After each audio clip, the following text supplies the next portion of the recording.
Les brothers, on se retrouve dans la partie 2 du remontage moteur AM6, toujours le défi de la Team Vintage Mécanique. Nous allons commencer par un petit unboxing, dont j'avais 2 cartons, j'en ai ouvert un pour contrôler surtout embrayage et les joints SPI, qui me manque pas ça avant de commencer, bien entendu. On va s'occuper de toute cette partie-là en termes de remontage. Embrayage, reçu, joints SPI, etc., reçu. Donc faut savoir que moi j'avais tout sous la main. Celui-là que j'ai pincé, que je vais vous montrer, malheureusement c'est des choses qui arrivent. Et là dedans, donc il m'a dit que c'était un unboxing spécial. Lever les attaches du carton. Ok, donc bon, ça c'est protège-pignon, carter latéral allumage, bon, autocollant. Ça par contre je sais pas ce que c'est ça non plus. On va découvrir ça ensemble. Il m'avait dit qu'il allait prendre des trucs au fur et à mesure, parce qu'après ça, vous pensez bien qu'on attaque la cycle. Donc là, nous avons quoi?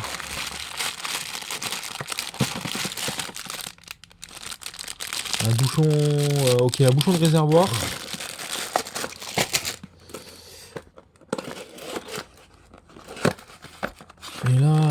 Et là, un Eman. Ok, un Eman avec... ça doit être certainement pour la selle, ça, je sais pas.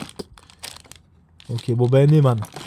C'est parti, donc nous, tout ce qui nous intéresse, c'est ici. Je vais commencer en première partie par le petit joint torique qui vient derrière. Ensuite, je glisserai donc mon joint SPI. À l'aide de l'huile multi-usage, je vais venir mettre tout autour pour que mon joint SPI puisse descendre. Taquiller ton joint SPI à la main, bien entendu. Ça, c'est Yannick, Motard Junior 40, qui me l'a appris. Moi, ou sinon, tu utilises une cale spéciale que j'ai là. Ok, que j'ai ici. Et ce que je fais, c'est qu'avant, je mets mon vieux joint SPI par-dessus pour pas pincer celui d'en dessous. Et je tapote légèrement, mais au doigt, ça doit rentrer. Ok. La clavette ne doit pas forcer. Ok, clavette qui vient ici. Qu'est-ce que j'en ai fax? Elle est là. Donc la clavette ne doit pas forcer. Ce pignon, celui-là, les deux points, le petit point, pardon, entre ces deux points. Comme ceci. Un petit coup de graisse. Hop là. Hop là. Je peux mettre le second serrage au couple. Je vais pouvoir mettre mon plateau. Je commence par la cannelée. La rondelle plate. Le plateau. Tige numéro 1. Bille. Mode d'embrayage. Donc entre les deux, tu as la rondelle. Ensuite, tu as la rondelle de frein d'embrayage. La languette vers le bas. Ici, serrage au couple aussi.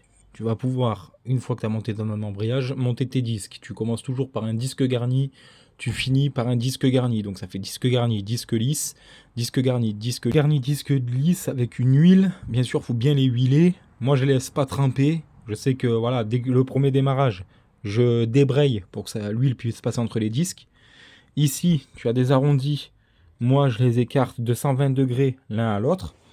Donc là, je vais remonter un disque garni si tu veux. Je te donne un exemple. Je te remets un disque garni, si ça veut bien. Attends.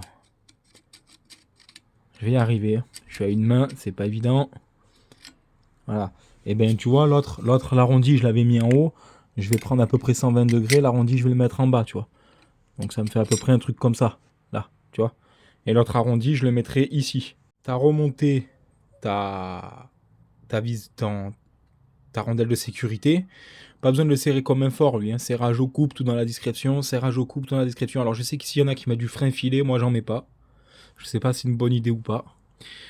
Tu as mis tes disques, etc., etc. Donc là, tu vas pouvoir mettre ton plateau surpresseur et tes ressorts. N'oublie pas de mettre ta tige de poussée, ce serait con. Parce que vu qu'après, je vais vous montrer comment on fait un réglage embrayage quand le moteur sera montré. S'il n'y a pas la tige de poussée, je serai dans la merde. Donc là, tu vois, tu as un petit point, la flèche sur le petit point, et ça devrait rentrer tout seul. Tu vois, donc ta flèche, elle était vers ton petit point. Je répète, la flèche vers le petit point la flèche, la tige de poussée, sinon je vais me perdre. La flèche, le point. Je mets mes 4 ressorts, mes vis. Quand je les serre, ceux-là, je prends mon marteau et moi je tape. Je prends mon tournevis, pardon, cruciforme, et moi je tape 2 petits coups ici, histoire d'être sûr d'être bien rentré. Je les serre. Ensuite, je prends de la graisse. Alors moi, j'utilise de l'huile. J'utilise de l'huile 3 en 1. Tout usage qui peut se mélanger avec les huiles. Je m'en suis servi pour lubrifier mes disques et tous mes ressorts et tout. Seulement, il est recommandé d'utiliser de l'huile de boîte. Moi, comme je vous ai expliqué, je l'ai pas mise tout de suite l'huile de boîte. Je préfère cette huile-là. Pourquoi ? Parce que je vais régler mon embrayage. Du coup, je vais laisser mon carter ouvert quand je l'aurai monté sur la brelle. Maintenant, on va se faire un petit test auditif de compression.